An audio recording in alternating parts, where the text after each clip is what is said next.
guys, I just wanted to make a video how I put this together. Definitely not with the help of my own creativity, but mostly other people's. And do thank everybody posting the videos and helping, just ideas and creativity and helping everybody just figure out what they want to do, what works for them. So I've got a Tarpon 120 Wilderness Systems kayak here. I just bought it used on Facebook Marketplace. I've got this 100 amp hour LifePo 4 battery, and it just barely fits in there. So, but I had to make a connect. I wanted to do a quick connect. It's 10 gauge SAE, some sort of solar panel wire. Just got it off Amazon. The way it comes with it, I needed to buy this extra little connector piece that goes in the middle so that the red and the red connect. But other than that, I've got the wiring all inside the boat, and I just duct taped it up to the top side underneath the kayaks, just so if water gets inside, it won't mess with the wires. But once I plug that in, I've got this ammeter here, and from where I sit, and I got my feet in the boat, I can still see how much draw I'm pulling from the motor and the battery. And then I got it hooked up to a PWM. Although the next line in the connection it comes down through here into my circuit breaker. And I'll pop that in. And then that's obviously just, it's a quick disconnect as well for any power to the motor. So I'll put that in. And then in here I've got the PWM. It's everything's kind of duct taped in, but it's just in a little box. Let's see if I can get it in a better look. But I've got a computer stuff. I got a computer fan hooked up to it. It's probably terrible. Yeah. Anyways, I'll probably throw some still shots in there, but there's a computer fan on top. I burnt out the first PWM because I was so concerned about it being waterproof. I put it in a waterproof box and then forgot about airflow. So anyways, now I've got the pool noodle in there trying to keep it up off the water. So in the cockpit here, I got the PWM controls over here. And then that does the display there. Power back. More power is pulling back, which is kind of weird. Probably should have rigged it the other way on the other side, but too late now. And then of course forward, neutral in the middle, and then reverse all the way in the back. So now you can hear the motor.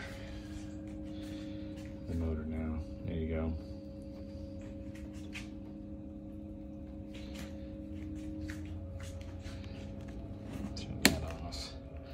But all I did was just cut holes in the boat and silicone and gasket maker it all up to try to make it as waterproof as I can. But I wanted those two, the ammeter and the power display, to be in my line of sight looking forward from sitting down in the kayak. That being said, I've got all the wires run further back, obviously, to the motor. Here's my pulley system, and this lowers the motor. I just pull on this and then latch around that cleat there. That lifts the motor straight up. And then coming back to the motor, I've just got a little trolling motor, like bass boat kind of disconnect thing I got on Amazon.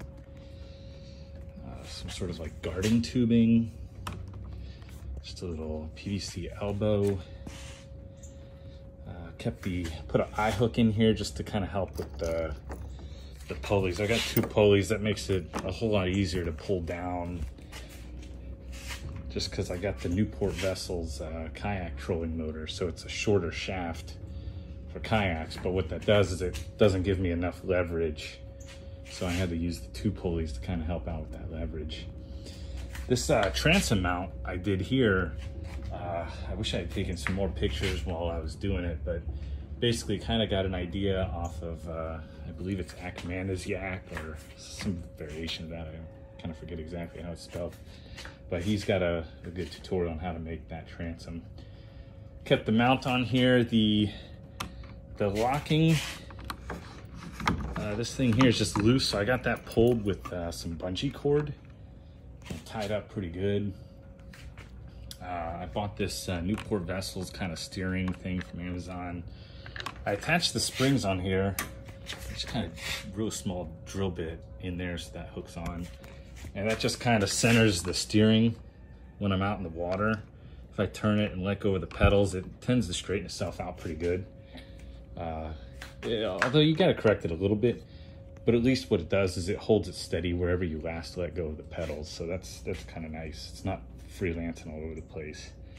And then these strings here just hooked up to the rudder pedals up there, which was tough because I had to put them pretty far up like that. And now that's pretty much, it's a little long for my legs. I'm 5'11", but I needed to have that up because when I lift the motor, it pulls these things back to about right there. And I'll show you guys that in a second. And then I just screwed in these to kind of little stoppers here so they don't come out and I'm not resetting them all in the water. I'll try to do my best here, show you guys a demonstration of the lift.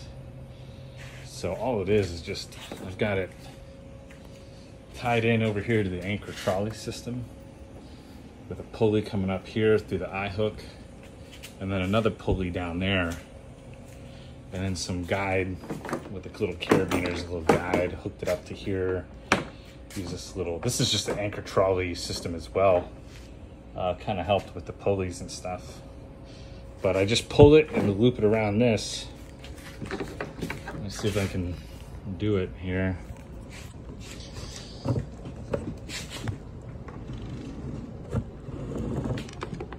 There we go. And as you can see, it pulls the, that's it. Now they're pulled, that's as far up as they'll go. And then that just pulled the rope just enough, lifts it out of the water. See, it stretches out the steering cables, which is why it brings them all the way back. Stretches out the springs too, but these have been doing okay. And then as you can see, it's just high enough to get it out of the, keep it from scratching and hitting rocks or anything like that. But that's pretty much it. With the Tarpon 120, I also had to cut open this hole and install this little 4-inch panel.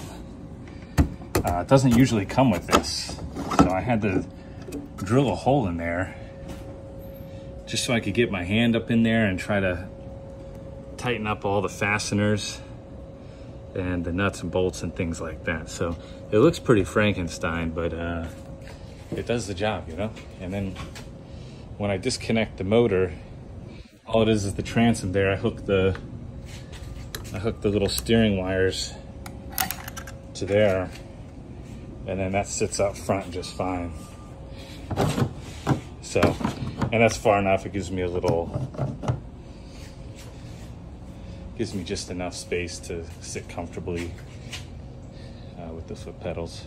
But that's it, man. I just wanted to give a little video. Everybody else makes all these videos. I'm not very creative and not very good with this stuff, but I did want to create a video just to kind of help others who are thinking of doing the same thing or seeing how you can rig things up. But yeah, that's it. All right, thanks guys.